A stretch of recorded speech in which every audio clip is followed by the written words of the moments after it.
স্বাগত জানাচ্ছি বিরোধী সংবাদ রাত ৯টায় বাংলাদেশে। আপনাদের সাথে আছেন মাহমুদা মৌমিতা এবং আমি মুজাহিদুল ইসলাম। শুরুতেই জানাবো প্রধান শিরোনাম। এসএসসি ও সমমানের পরীক্ষায় পাস ৮৩.০৪%, জিপিএ 5 কমলেও বেড়েছে পাশের হার।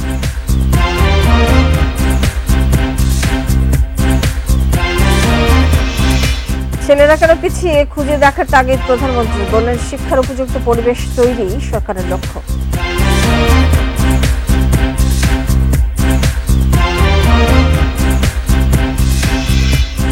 এখনো হজের ভিসা পাননি নিবন্ধন করা ১১,০০০ যাত্রী, ই ভিসা চালু থাকায় যাওয়ার সুযোগ দেখছে হাব।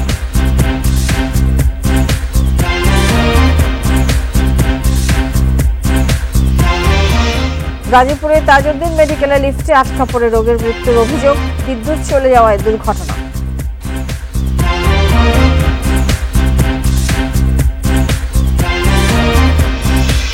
যানজট কমাতে রাজধানীর মহাখালী থেকে কাকলী পর্যন্ত দূরপাল্লার বাসে যাত্রী তোলা বন্ধ, না মানলে কড়া ব্যবস্থা।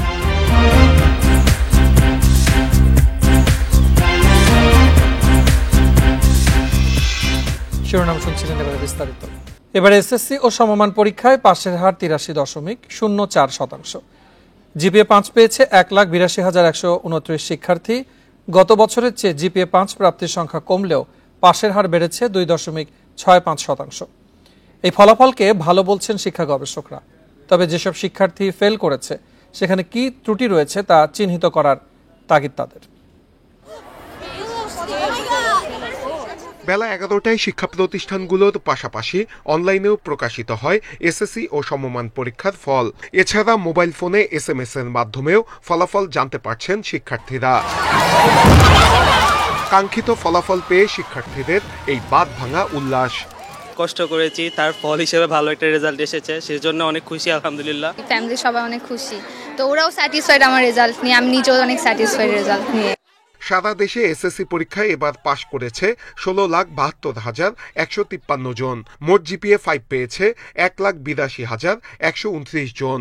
গতবারের থেকে এবার পাশের হার বেড়েছে ২.৬৫%। সচিবালয়ে এসএসসি পরীক্ষার ফল নিয়ে সংবাদ সম্মেলনে এসব তথ্য জানান শিক্ষামন্ত্রী। জিপিএ ৫ প্রাপ্ত শিক্ষার্থীর সংখ্যা হচ্ছে ১,৮১,১২৯ জন। জিপিএ ৫ কমেছে ১,৪৪৯ জনের মধ্যে। এবার ছাত্রদের চেয়ে ফলাফলে ছাত্রীরা এগিয়ে। ছাত্রদের পাশের হার ৮১.৫৭%, আর ছাত্রীদের পাশের হার ৮৪.৪৭%। শিক্ষকরা বলছেন পাশের হার বেড়েছে, সে অনুযায়ী ফল ভালো হয়েছে। জিপিএ 5 কমে যাওয়া ছাড়া রেজাল্ট ভালো হয়েছে। ঢাকাতে গতবার বোধহয় 77, আমার যতদূর মনে হয় এখানে বোধহয় 89%-এর উপরে চলে আসছে, তো পাশের হারটা বেড়েছে। এবার যারা এসএসসি পাশ করলো করোনার পর, তারাই প্রথম পূর্ণাঙ্গ সিলেবাসে পরীক্ষা দিয়েছে।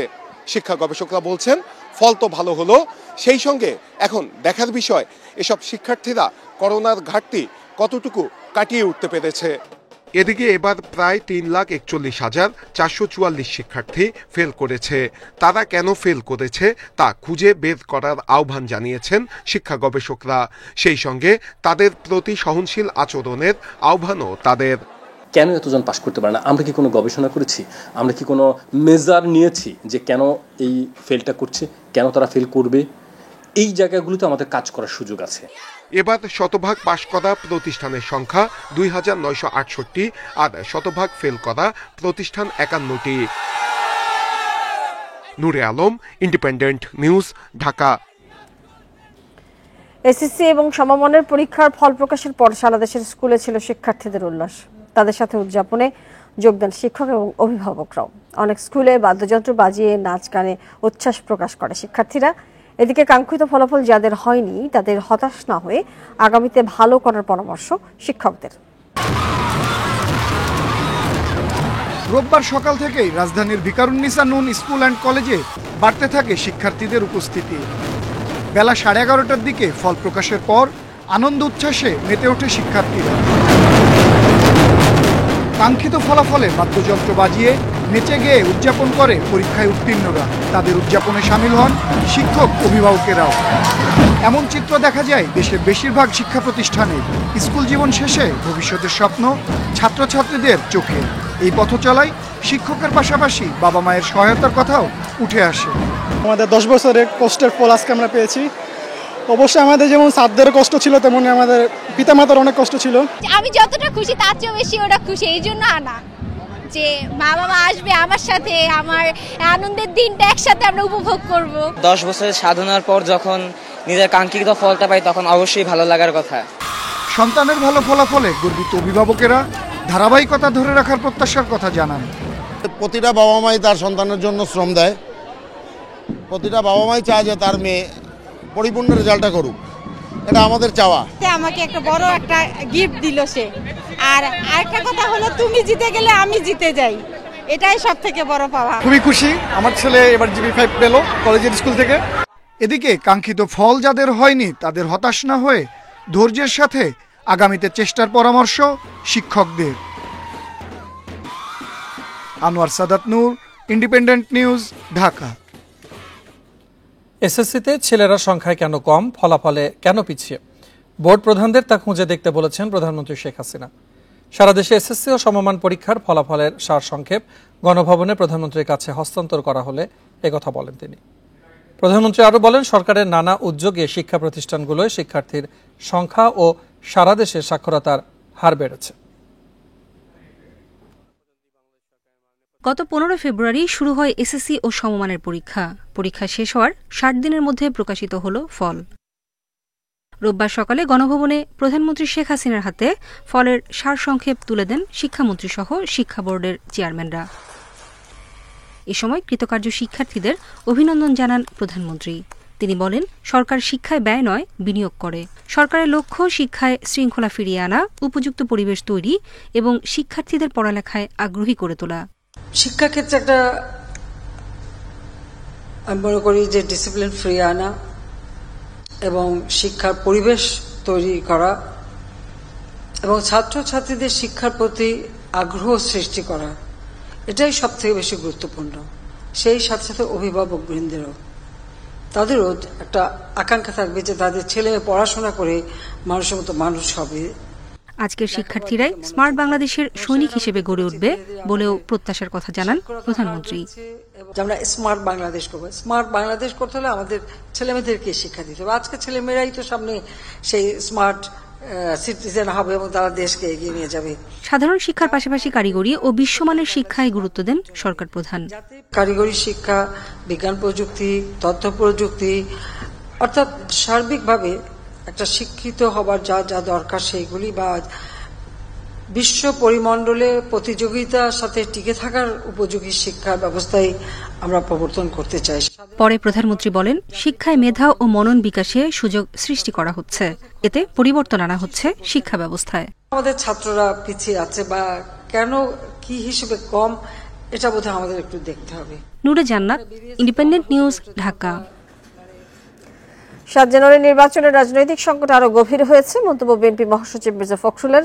আওয়ামী লীগ সাধারণ সম্পাদক ওবায়দুল কাদের বলেছেন, কোনো অদৃশ্য শক্তি নয়, জনগণের দ্বারা নির্বাচিত হয়ে আওয়ামী লীগ সরকার চালাচ্ছে মন্তব্য করেছেন আওয়ামী লীগ সাধারণ সম্পাদক ওবায়দুল কাদের। তার অভিযোগ, অদৃশ্য শক্তি দ্বারা সরকার পরিচালনা বিএনপির আদর্শিক চরিত্র। 6.5 মাস পর গুলশানে দলের চেয়ারপারসনের কার্যালয়ে সংবাদ সম্মেলনে আসেন বিএনপি মহাসচিব মির্জা ফখরুল ইসলাম আলমগীর। দেশের অর্থনীতি ও রাজনৈতিক পরিস্থিতি নিয়ে বিএনপির অবস্থান তুলে ধরেন তিনি। বিএনপি মহাসচিবের অভিযোগ, পরিকল্পিতভাবে দেশকে ব্যর্থ রাষ্ট্রে পরিণত করেছে আওয়ামী লীগ। আর্থিক খাতে বেশি দুর্নীতি দাবি করে তিনি বলেন, একটি নতুন লুটেরা শ্রেণী তৈরি হয়েছে যারা সরকারকে ক্ষমতায় থাকতে সহায়তা করছে। মূলত 7 জানুয়ারি নির্বাচনে এই সংকট আরো গভীর হয়েছে। উনাদের একটা ফলস ধারণা তৈরি হচ্ছে যে they have overcome the crisis, সংকট থেকে তার উপরে উঠে গেছেন, সংকট আরো গভীর করেছেন। এই বিগত নির্বাচনে আওয়ামী লীগের সংকট আরো গভীর হয়েছে, সরকারের সংকট আরো গভীর হয়েছে, এবং ওনারা যদি এখনই সেটা উপলব্ধি না করেন এবং নির্বাচন চেষ্টা না করেন, তাহলে ভবিষ্যৎ তাদের জন্য খুব ভালো না। অন্যদিকে ধানমন্ডিতে আওয়ামী লীগ সভাপতির রাজনৈতিক কার্যালয়ে সমসাময়িক বিষয়ে ব্রিফ করেন আওয়ামী লীগের সাধারণ সম্পাদক ওবায়দুল কাদের। বলেন, কোনো অদৃশ্য শক্তি নয়, জনগণের দ্বারা নির্বাচিত হয়ে সরকার চালাচ্ছে আওয়ামী লীগ। বাংলাদেশে সরকার পরিচালনা করছে জনগণের দ্বারা নির্বাচিত সরকার। অদৃশ্য শক্তি দ্বারা সরকার পরিচালনা তো বিএনপির আদর্শিক চরিত্র। বিএনপির সময় অদৃশ্য অপশক্তি, বিকল্প পাওয়ার সেন্টার, হাওয়া ভবন সরকার পরিচালনা করত। বিএনপি অসত্যকে সত্য বলে চালানোর সুনিপুণ কৌশল জানে বলেও অভিযোগ তার। রেজওয়ানুল হক, ইন্ডিপেন্ডেন্ট নিউজ, ঢাকা। ভিসা ইস্যুর মেয়াদ শনিবার শেষ হলেও ভিসা পায়নি 11,000-এর বেশি হজযাত্রী। তবে হজ এজেন্সিদের সংগঠন হাব বলছে, সৌদি আরব সময় না বাড়ালেও ই ভিসা পদ্ধতি চালু রয়েছে। আর ধর্ম মন্ত্রণালয় বলছে, নিবন্ধন করা সবাই সৌদি আরব যেতে পারবেন। হজ চুক্তি অনুযায়ী 29 এপ্রিলের মধ্যে ভিসা প্রক্রিয়া শেষ করতে বলেছিল সৌদি আরব, কিন্তু বাড়ি ভাড়া সহ আনুষঙ্গিক কাজ শেষ না হয় মেয়াদ বাড়ানো হয় আরও 2 দফা। সবশেষ শনিবার ভিসা ইস্যুর সময় শেষ হলেও 11,000-এর বেশি হজযাত্রী ভিসা পাননি। এরই মধ্যে সময় বাড়ানোর আবেদন করেছে ধর্ম মন্ত্রণালয়। তারা আশা করছে নিবন্ধন করা সবাই হজে যেতে পারবেন। 83,711 জনের এনরোলমেন্ট করা আছে ভিসা সিস্টেম। এখন শুধুমাত্র সাবমিট করলে হয়ে যাবে। আমরা এই সংখ্যা উল্লেখ করেই তাদেরকে জানিয়েছি এবং তাদের কাছে বিষয়টা বিবেচনাধীন আছে। আমরা আশা করছি খুব শীঘ্রই এটা জানতে পারবো। আমরা কোনো অনিশ্চয়তা এই কারণে চিন্তা করছি না, কারণ যেহেতু সৌদি সরকারের কাছে এবং সৌদি হজ সিস্টেমে আমাদের এনরোল করা আছে এবং এই সংখ্যা জানিয়েই তাদেরকে বলা আছে। এখনও ভিসা না পাওয়া বেশিরভাগই বেসরকারি হজযাত্রী। এজেন্সিদের সংগঠন হাব বলছে, সৌদি আরব সময় না বাড়ালেও ই ভিসা পদ্ধতি চালু রয়েছে, তাই চাইলেই ভিসা করতে পারছে এজেন্সিগুলো। অন্যান্য বছর কিন্তু হজ ফ্লাইট শেষ হওয়ার 1 সপ্তাহ আগ পর্যন্ত ভিসা ইস্যু চলমান থাকে। এবছর হয়তো একটু আগে বন্ধ করার একটা সিদ্ধান্ত নিয়েছিল সৌদি সরকার, তবে এখনো এই ভিসা আর সিস্টেমটি কিন্তু চালু আছে। ভিসা ইস্যু হচ্ছে, এটা বন্ধ হয় নাই। সো আমাদের ভিসা করতে কোনো সমস্যা নাই। আর ভিসা আমরা বাংলাদেশ অন্যান্য দেশ থেকে এগিয়ে আছে। ইন্ডিয়া, পাকিস্তান থেকে আমরা আরো ভিসার সংখ্যা, ইস্যুর সংখ্যা এগিয়ে আছি। 9 মে থেকে রোববার দুপুর পর্যন্ত 28টি ফ্লাইটে সৌদি আরবে গেছেন 11,017 যাত্রী। Adilur Rahman, independent news, Dhaka. যানজট কমাতে মহাখালী থেকে কাকলী পর্যন্ত দূরপাল্লার বাসে যাত্রী তোলা বন্ধ। সড়কে এই অংশে গাড়ি চলছে গেট লক পদ্ধতিতে। এই নিয়ম মেনে চলতে ট্রাফিক বিভাগের সঙ্গে একমত হয়েছে মালিক সমিতি। তারপরও কেউ যেখানে সেখানে বাস থামালে কড়া ব্যবস্থার হুঁশিয়ারি দিয়েছে পুলিশ। মহাখালী বাস টার্মিনাল দিনরাত 24 ঘন্টাই প্রায় অবরুদ্ধ থাকছে সড়ক। দূরপাল্লার বাসে যেখানে সেখানে যাত্রী ওঠানো থেকে শুরু করে সড়কে রাখা হয় গাড়ি। এই সংকট থেকে বেরিয়ে আসতে টার্মিনাল ঘিরে নতুন উদ্যোগ নিয়েছে ট্রাফিক পুলিশ। সড়কে শৃঙ্খলা ফেরাতে মহাখালী থেকে কাকলী পর্যন্ত বন্ধ করা হয়েছে আন্তঃজেলার যাত্রী ওঠানো। আর এই নিয়ম না মানলে নেওয়া হবে আইনি ব্যবস্থা। মহাখালী বাস টার্মিনাল থেকে যেই সমস্ত গাড়িগুলো ছেড়ে আছে সেগুলো সেখান থেকে তারা যাত্রী সংখ্যা কাউন্ট করে সেগুলোকে এক ধরনের ওখান থেকে গেট বন্ধ করে এসে কাকলীতে এসে তারা আবার রিচেক করবে, মিলিয়ে নেবে। শুধুমাত্র এইটুকুর মতো তো যানজট হয় না। যানজট ঢাকা শহর ভিত্তিক সমস্ত জায়গায় হয়, তবে আমাদের এরিয়াতে আমরা যাতে যানজট না হয় সেই চেষ্টাটা আমরা করতেছি। এর আগেও যানজট নিরসনে নানা সময় নানা উদ্যোগ নিয়েছে পুলিশ ও নগর কর্তৃপক্ষ, তবে শেষ পর্যন্ত মেলেনি তেমন কোনো সাফল্য। কিন্তু এবারের উদ্যোগ কাজে আসবে বলে আশ্বস্ত করেছে পরিবহন সমিতি। অতীতে একবার চেকপোস্ট এরকম আমরা স্থাপন করছিলাম, ফলশ্রুতিতে এই এলাকায় যানজট অধিকাংশে কমে আসছিল, যেটাও ছিল এটা খুব স্বাভাবিক। নতুন এই সিদ্ধান্ত মেনে চলার কথা জানিয়েছেন চালক, শ্রমিক এবং যাত্রীরাও। যে জায়গায় যাত্রী স্টপেজ আছে ওই জায়গায় একমাত্র ব্রেক করার নিয়ম আছে, এছাড়া কোনো নিয়ম নেই। এই পর্যন্ত আমাদের এখানে গেট লোক আসবো, তাতে আমাদেরও সুবিধা, যাত্রীদেরও সুবিধা। যাত্রীরা কাউন্টারে উঠবে, যাত্রীর কোনো হয়রানি হবে না। রাস্তাঘাটে যাত্রী ওঠার সমস্যা, নির্দিষ্ট স্থান থেকে উঠলে নিরাপদ, অনেকটা নিরাপদ। রাজধানীর ব্যস্ততম এলাকার একটি মহাখালী। এখানকার টার্মিনাল এলাকায় যানজট তৈরি হলে এর প্রভাব পড়ে পুরো বিমানবন্দর সড়কে। আল আমিন হক অহন, ইন্ডিপেন্ডেন্ট নিউজ, ঢাকা। গাজীপুরের শহীদ তাজউদ্দিন আহমদ মেডিকেল কলেজ হাসপাতালের লিফটে আটকে পড়ে এক রোগীর মৃত্যু হয়েছে বলে অভিযোগ উঠেছে। অসুস্থ রোগী নিয়ে আটকে পড়লেও কোনো সহযোগিতা করেনি হাসপাতালের কর্মীরা, বরং বারবার ফোন দিয়ে দুর্ব্যবহার করেন তারা। এক পর্যায়ে 999 কল করলে 45 মিনিট পরে তাদের উদ্ধার করে ফায়ার সার্ভিস। এরই মধ্যে মারা যান ওই রোগী। গাজীপুরের কাপাসিয়ার রানীগঞ্জ বাড়িগাঁও গ্রামের মমতাজ বেগম বুকে ব্যথা হওয়ায় রোববার সকালে শহীদ তাজউদ্দিন আহমেদ মেডিকেলে নেওয়া হয়। মেডিসিন বিভাগে ভর্তির পর পরীক্ষা নিরীক্ষায় তার হার্টের সমস্যা ধরা পড়ে। চিকিৎসকদের পরামর্শে 11 তলার ওই ওয়ার্ড থেকে পাঠানো হয় 4 তলার হৃদরোগ বিভাগে। এ সময় 9 তলায় পৌঁছালে হঠাৎ লিফটটি বন্ধ হয়ে যায়। স্বজনরা জানান লিফটের দায়িত্ব থাকা 3 জনকে ফোন দেওয়া হলেও কোনো সহযোগিতা পাননি। উল্টো বারবার ফোন দেওয়ায় দুর্ব্যবহার করেন তারা। পরে 999 কল করলে 45 মিনিট পর তাদের উদ্ধার করে ফায়ার সার্ভিস। এর মধ্যে মারা যান মমতাজ বেগম। হেরা কি করছে, একটু দেখা আবার তালা লাগাই থুইলা চলে গেছে। এখন 40 মিনিট পার হয়ে গেছে, আর কোনো খবর নাই। তারপরে 40 মিনিট আমার মায়ের বাচ্চা আছে, তারপর লাস্টে একবারে মারা গেছে, এবং লাস্টে ওই ফাঁক দিয়েই কিন্তু আমরা বের হইছি। আমরা লিফটে রাখা চায় 3 জনকে আমরা ফোন দিছি, তার আমাদের সাথে এতই খারাপ ব্যবহার করছে যেমন হয় বাইরে থাকলে আমাদেরকে মারতো। যান্ত্রিক ত্রুটির কথা স্বীকার করে হাসপাতাল কর্তৃপক্ষ জানান লিফটে আটকে থাকা সবাই সুস্থ থাকলেও একজন মারা যাওয়ায় বিষয়টি তদন্ত করে দেখা হচ্ছে। রোগীর সাথে সবাই সুস্থ আছেন, কিন্তু যেহেতু হার্টের রোগী হয়তোবা আরেকটু তাড়াতাড়ি নিতে পারলে রোগীটা বাঁচতেও পারত। বিষয়টি তদন্ত হবে এবং রোগীকে সঠিক সময়ে সেই ত্রুটি মুক্ত করে বের করতে পেরেছে না সেটাও এই তদন্তে দেখা হবে। এর আগে গত শুক্রবার 12 তলায় দেয়ালের ফাঁকা স্থান দিয়ে নিচে 10 তলায় পড়ে মারা যান চিকিৎসাধীন জিল্লুর রহমান নামে এক রোগী। এ ঘটনাতেও হাসপাতাল কর্তৃপক্ষের গাফিলতির অভিযোগ করেন স্বজনরা। Independent news.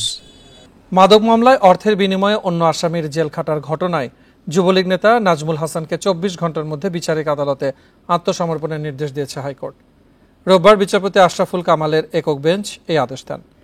প্রতারণার বিষয়টি আদালতের নজরে আসায় নাজমুলকে এখন যে কোনো আইনি কার্যক্রম চালাতে হলে আত্মসমর্পণ করেই করতে হবে। মঙ্গলবার এ বিষয়ে পরবর্তী আদেশের দিন নির্ধারণ করেছে আদালত। এর আগে এই ঘটনায় সংশ্লিষ্ট বিচারক, আইনজীবী ও কারা কর্মকর্তার কাছে ব্যাখ্যা তলব করে হাইকোর্ট জানতে চায় কিভাবে একজনের পরিবর্তে অন্য আসামি জেলে ঢুকলেন। 2020 সালে মাদকের মামলায় পলাতক যুবলীগ নেতা নাজমুল হাসানের 7 বছরের কারাদণ্ড হয়। পরে জানা যায় এই পরিচয়ে আদালতে আত্মসমর্পণ করে যিনি জেল খাটছেন তার প্রকৃত নাম মিরাজুল ইসলাম। আদালত নির্দেশ দিয়েছিলেন জেলার সহ 4 জনকে লিখিতভাবে এফিডেভিট দেওয়ার জন্য, এবং নাজমুলও আজকে একটা এফিডেভিট দিয়েছেন, এবং সেই এফিডেভিটে সে স্বীকার করেছেন সে 5/5/24 আগে নাকি সে সাজার বিষয়টা জানতোই না। আগামীকালকের মধ্যে প্রকৃত নাজমুল, যার 7 বছর সাজা হয়েছে, তাকে নিম্ন আদালতে আত্মসমর্পণের নির্দেশ দিয়েছেন, এবং একই সাথে পরবর্তী একদিন পরে অর্থাৎ পরশুদিন পরবর্তী আদেশের জন্য রেখেছেন মামলাটি। প্রবাসীদের সংসার ভাঙা নিয়ে উদ্বেগ জানিয়েছে হাইকোর্ট। 2 বিচারপতির বেঞ্চ বলছেন এই সংকটে অনেকের জীবন নষ্ট হচ্ছে, পরিবারের মধ্যে আস্থার সংকট দেখা দিচ্ছে বলে মন্তব্য করেন তারা। রোববার এই সংক্রান্ত একটি পারিবারিক সমস্যার সমাধান করে এসব মন্তব্য করেন বিচারপতি কামরুল কাদের এবং বিচারপতি খিজির হায়াত। সৌদি প্রবাসী মঈন 2020 সালে বিয়ে করেন সুমনাকে। 3 মাস পর অন্তঃসত্ত্বা হন সুমনা, ফিরে আসেন বাংলাদেশে। কিন্তু সন্তান জন্মের 10 মাস পরে আরেকজনকে বিয়ে করেন তিনি। এতে অনিশ্চয়তায় পড়ে শিশুটির জীবন। শিশুটিকে মঈনের পরিবারকে দেখতেও দেয়া হয় না। এ অবস্থায় সন্তানের দায়িত্ব নিতে হাইকোর্টের দ্বারস্থ হন মঈন। তার পরিবারের দাবি তালাক না দিয়েই দ্বিতীয় বিয়ে করেছেন সুমনা। আমরা সাংবাদিক সম্মেলনে জানতে পারছি যে আমার ছেলের অন্য জায়গায় বিয়ে হয়ে গেছে। তখন দৌড়ায় গেলাম, গিয়ে দেখলাম যে বাচ্চাটা ফালায় রেখে মেয়ে চলে গেছে। তখন আমরা দেখতে দেন, এটা একটা কালচার হয়ে যাচ্ছে। আমরা এর সুবিচার চাই অবশ্যই, যেহেতু আমার ছেলের উপর হয়েছে, পরবর্তী যাতে অন্য ছেলেদের উপরে না হয় আমরা আশা ব্যক্ত করি। পাশাপাশি এর বিচার আমরা চাই। প্রবাসীদের সংসার ভাঙার ঘটনা উদ্বেগজনক হারে বাড়ছে বলে মনে করে আদালত। একে সামাজিক সংকট হিসেবে বিবেচনার তাগিদ দেওয়া হয়েছে। আপনারা এরকম যারা প্রবাসী তাদেরকে নিয়ে আমরা প্রায় সময় সবগুলো গল্প শুনি যে কখনো ওয়াইফ দেশে থাকছেন কিন্তু প্রবাসীর সঙ্গে যথাযথভাবে সম্পর্ক মেনটেন করছেন না, অন্যদের সঙ্গে আরো সম্পর্কে জড়ায় যাচ্ছেন বা বিয়ে করছেন। এগুলো সামাজিক একটা অবক্ষয়, আমরা এগুলো দেখতে চাই না। শুনানি শেষে শিশুকে বাবা ও তার পরিবারকে দেখতে দেওয়ার নির্দেশ দেয় হাইকোর্ট। এক্ষেত্রে বলেছেন যে বাচ্চাকে দেখার ক্ষেত্রে যদি কোনো রকম বাধা না দেওয়া হয়, বাচ্চার পিতার পরিবারের যে কোনো সদস্য বা বাচ্চার পিতা আসলে যাতে সহজেই দেখতে পারেন, এবং যদি বাধা দেওয়া হয় তাহলে আগামী 3 মাস পরে যদি ইনফর্ম করা হয় বাচ্চার মায়ের কাছ থেকে নিয়ে আসা হবে। শুধু স্ত্রী নয়, প্রবাসে থাকা স্বামীর কারণেও অনেক সংসার ভাঙছে বলেও জানান আইনজীবীরা। Zahidul Bashar, independent news, Dhaka. দেশে খাদ্য ও পুষ্টি নিরাপত্তার কাজ সহজ করতে চালু হলো ফুড ড্যাশবোর্ড কার্যক্রম। রোববার রাজধানীর একটি হোটেলে এক অনুষ্ঠানের উদ্বোধন করেন খাদ্য সচিব মোহাম্মদ ইসমাইল হোসেন। এ সময় তিনি আরও বলেন, ড্যাশবোর্ডের মাধ্যমে দেশে খাদ্য ও পুষ্টি নিরাপত্তা সম্পর্কিত সব তথ্য রক্ষণাবেক্ষণ করা হবে। এতে যে কোনো জায়গা থেকে খাদ্য ব্যবস্থাপনার চিত্র সহজেই জানা যাবে। পাশাপাশি আলাদাভাবে জানা যাবে বিভাগ এবং জেলার চিত্র, যা গবেষণা এবং খাদ্য বিষয়ে সিদ্ধান্ত গ্রহণে কাজে লাগবে। তথ্য নির্ভর সিদ্ধান্ত গ্রহণের মাধ্যমে এসডিজির লক্ষ্য পূরণ সহজ হবে বলেও জানান খাদ্য সচিব। অবশেষে স্বজনকে খুঁজে পেল ময়মনসিংহ মেডিকেল কলেজ হাসপাতালে পড়ে থাকা শিশুটি। সামাজিক যোগাযোগ মাধ্যমে ছড়িয়ে পড়া মৃত বোনকে দেখে সিলেট থেকে ছুটে আসেন তার ভাই। তবে 15 মাসের শিশুটিকে নিয়ে পড়েছেন বিপাকে। হাসপাতাল কর্তৃপক্ষ জানিয়েছেন, শিশুটি তার মামাকে চিনতে না পারায় হস্তান্তর প্রক্রিয়া চলছে আইনগতভাবে। গত 10 মে ভোরে রক্তাক্ত অবস্থায় ময়মনসিংহ মেডিকেলে অজ্ঞাত পরিচয়ে ভর্তি করা হয় এক মা ও তার শিশু সন্তানকে। পরদিন মায়ের মৃত্যু হলে পরিচয়হীন শিশুটির ছবি ছড়িয়ে পড়ে সামাজিক যোগাযোগ মাধ্যমে। 3 দিন পর শিশুটির মামা সিলেট থেকে আসেন ময়মনসিংহে। জানান, প্রথম স্বামীর সাথে বিচ্ছেদের পর 3 বছর আগে অভিমানে বাড়ি ছাড়েন বোন জায়েদা। মাঝে মধ্যে কথা হলেও দ্বিতীয় বিয়ের কোনো তথ্য জানতেন না তারা। তারপরে আমি বিদেশ চলে যাই, তারপরে বোনটা মনে করেন ঢাকা শহরে আসে পরে চাকরির জন্য। হাসপাতালে আসার পর 15 মাসের শিশুটিকে বুকে তুলে নেন মামা, কিন্তু অপরিচিত হওয়ায় তার কাছে যাচ্ছে না শিশুটি। হাসপাতালের তত্ত্বাবধানে থাকা শিশুটিকে হস্তান্তরের প্রক্রিয়া চলছে আইনগতভাবে। পরশুদিন রাতের বাচ্চার মা মারা গেছে, তারপরে বাচ্চাটা এখানেই আছে এবং বাচ্চারা আমাদের এখানে যে নার্সিং ইনচার্জ ছিল তার দায়িত্বেই ছিল, এবং তার সাথে সাথে আরও যারা, যেহেতু এটা একটা মানবিক ব্যাপার, আরও যে রুগী যারা আশেপাশে ছিল তারা বাচ্চাটার যত্ন নিয়েছে। লিগ্যাল গার্জিয়ান না পাওয়া যায় ততক্ষণ পর্যন্ত আমাদের নিরাপত্তায়, আমাদের তত্ত্বাবধানে, আমাদের যত্নে, আমাদের চিকিৎসায় বাচ্চা থাকবে। বাচ্চাটির পরিচয় মেলায় খুশি পরিচর্যাকারী রোগী ও নার্সরা। মাহারা শিশুটি স্বজনদের কাছে বড় হবে আশা সবার। আমরা সবাই তারে অন্যভাবে রাখছি, রাখার পরে এখন উনার মা, ওই মামা, আরো কে কে আসছে।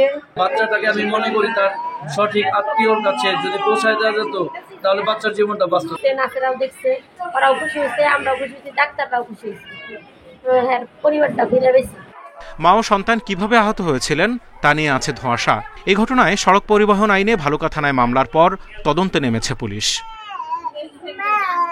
Independent news. মায়েদের যেন বৃদ্ধাশ্রমে থাকতে না হয়, তাদের রাখতে হবে শ্রদ্ধা ভালোবাসায়। সবার প্রতি এমন আহ্বান জানিয়েছেন গর্ভবতী মা সম্মানপ্রাপ্তদের সন্তানেরা। বিশ্ব মা দিবস উপলক্ষে দুপুরে রাজধানীর মহাখালীতে রাওয়া কনভেনশন হলে ইউনিভার্সাল মেডিকেল কলেজ হাসপাতাল আয়োজিত অনুষ্ঠানে এ আহ্বান জানান তারা। এতে মুক্তিযুদ্ধমন্ত্রী বলেন, নিজের মা ও দেশের প্রতি ভালোবাসা বাড়াতে হবে। সন্তানের যে কোনো সাফল্যেই খুশি হন মা, আর সেই সন্তানের জন্য যখন বিশেষ সম্মাননা পান তখন আনন্দের মাত্রা বেড়ে যায় কয়েক গুণ। ছেলে মেয়ের বিশেষ কৃতিত্বের জন্য রোববার 11 জন মাকে সম্মাননা দিল ইউনিভার্সাল মেডিকেল কলেজ হাসপাতাল। আমার বেশিরভাগটাই ছিল বাচ্চাদের প্রতি কেমনে ওদের লেখাপড়া শেখাবো। ছেলের জিতলে মার জিত হয়। বিশ্ব মা দিবসে গরবিনী মা 2024 সম্মাননার এই আয়োজনে মা ও সন্তানের চোখে মুখে দেখা গেছে খুশির ঝিলিক। আনন্দ অশ্রুতে ভেসেছেন কেউ কেউ। পৃথিবীতে অনেক কিছু অর্জন পাবেন, কিন্তু মাকে জড়িয়ে ধরে যদি ভালোবাসি কথাটা বলতে না পারেন তাহলে আপনি জীবনে কিছুই না। আমার আম্মু যত কষ্ট করেছে সেটা আমি কোনো না কোনো ভাবে তাকে ফেরত দিতে পারবো, হয়তো পারবো না, এটা বলার জন্য বলা। আমাদের এই যে কি ওল্ড হোম, যার সন্তান সন্ততি নাই সেটা হতে পারে, দেখার কেউ নাই, কিন্তু সমাজের সন্তানরা প্রতিষ্ঠিত, ওই কনসেপ্ট ওয়েস্টার্ন কালচার আর বাঙালি আমাদের কালচার কিন্তু এক না। মা দিবস আমাদের কিন্তু প্রতিদিনই মা দিবস। অদম্য মেধাবী সন্তান সহ 11 ক্যাটাগরিতে 2014 সাল থেকে মায়েদের এই সম্মাননা দিয়ে আসছে ইউনিভার্সাল মেডিকেল। মানে এটি আমার জন্য অনেক বড় একটি ব্যাপার যে একটি হাসপাতাল কর্তৃক আয়োজিত গণ বিনিময় অনুষ্ঠানকে ঘিরে এত উল্লাস, এত অভিব্যক্তি, এটি আমাদেরকে সামনে এগিয়ে চলার জন্য আরো অনুপ্রাণিত করবে। পারিবারিক বন্ধন দৃঢ় করার তাগিদ দিয়ে অনুষ্ঠানের প্রধান অতিথি মুক্তিযুদ্ধ বিষয়ক মন্ত্রী বলেন, সন্তানের কাছে প্রতিটি দিনই হোক মা দিবস। একত্রে বাবা মার সাথে বসে খাবে, এটা বোধহয় আমাদের পারিবারিক পরিবারে এখন থাকছে না। ওই সন্তানের রুমে বসে খাচ্ছে, লেখাপড়া করুক, টিভি দেখুক বা মোবাইল দেখুক, দেখছে। এইটার থেকে একটু বেরিয়ে আসে। অনুষ্ঠানে গর্ভিণী মায়েদের সম্মাননা ক্রেস্ট, মেডেল, বিনামূল্যে স্বাস্থ্য পরীক্ষার কার্ড সহ উপহার সামগ্রী দেয়া হয় ইউনিভার্সাল মেডিকেলের পক্ষ থেকে। অনিমেষ কর, ইন্ডিপেন্ডেন্ট নিউজ, ঢাকা। এই ছিল এখনকার সংবাদ। আরো বিস্তারিত জানতে চোখ রাখুন ফেসবুক, ইউটিউব এবং এক্সে। ধন্যবাদ সবাইকে সাথে থাকার জন্য।